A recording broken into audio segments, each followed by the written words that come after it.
When we're trying to make sense of why the working class families in the UK are so despised and hated, we have to look at the politics behind all this hatred and division that we have right now.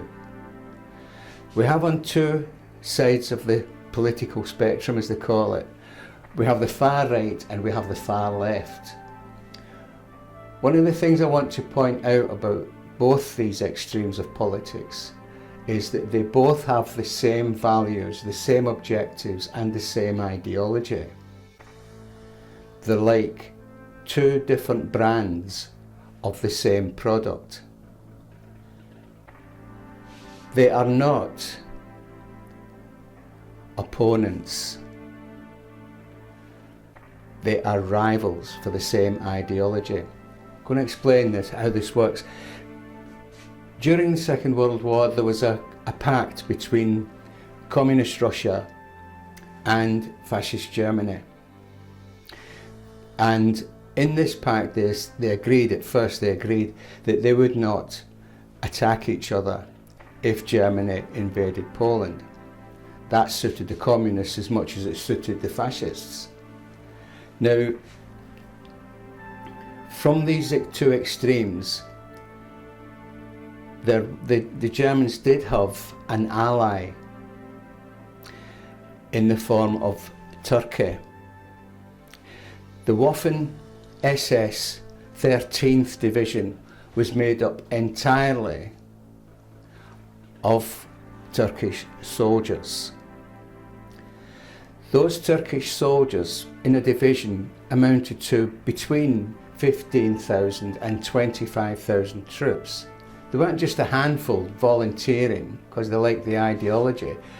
No, this was an army put together. It was actually a small army. It would have been a small army for any small country. To have 25,000 troops, that's pretty substantial. So that they were more or less 100% behind the fascists. Now, the thing to remember about the National Socialists, which were the fascists, the National Socialists and the Marxist Socialists, which were Russia, Turkey, China, North Korea, they all put their emblem onto the red flag of socialism. That's because they were all socialists. The far right were actually supporting the far left. Certainly during the Second World War, that's how it happened. Now, when you look at the values and the objectives of both these political extremes, they're both anti-Semitic.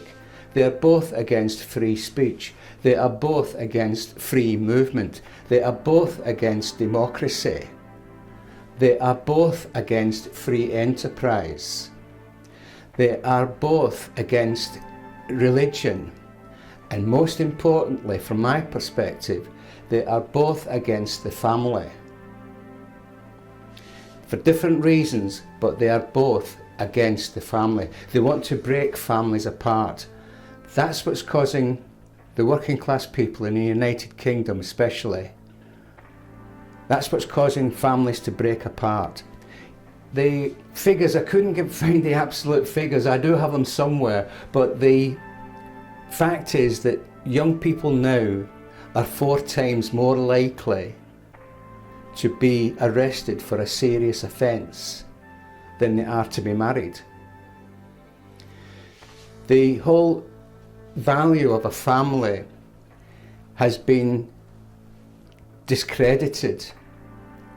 Everybody, all these political extremists, they want children to have as many different partners as they possibly can. They don't want them to have successful marriages. They don't want them to have a loyalty and trust in each other between 2 families or between 2 people.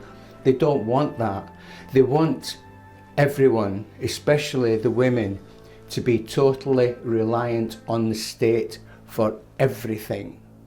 For the money, for protection, for safeguarding children, for education, for their culture, for everything. the state is now in control. The states have gained control of working class families and torn them apart into the component elements. This is how much they hate the Judeo-Christian families, because the first things the National Socialists and the other socialists do is they split families apart. One of the guys, when I was working in a kids' home, one of the young guys there says, when we're talking about the Second World War and all the things, nasty, horrible things that happened to Jewish people there and gypsies, etc. They said, well, I would have got together with my mates, I would have ambushed them. I said, no, you wouldn't, because the first thing these people do is to separate men from their wives and children. What are you going to do when they've got your wife and children? You're going to do whatever they tell you. That's the idea behind breaking families apart. There is no division as such between the left and the right. There is no difference in their ideology. They both use propaganda, they're both anti-Semitic, they're both trying to destroy the Judeo-Christian family. Because let's face it, the statistics are unequivocally proving that the happiest, healthiest, safest families are well away outside of the mainstream politics. They don't want to know, they're not interested, because every successful community is what they call a monoculture. In other words, everybody knows what the other person has been taught when they were growing up. In the big cities, you're living with people, I think all of us really are living with people who were taught to hate us.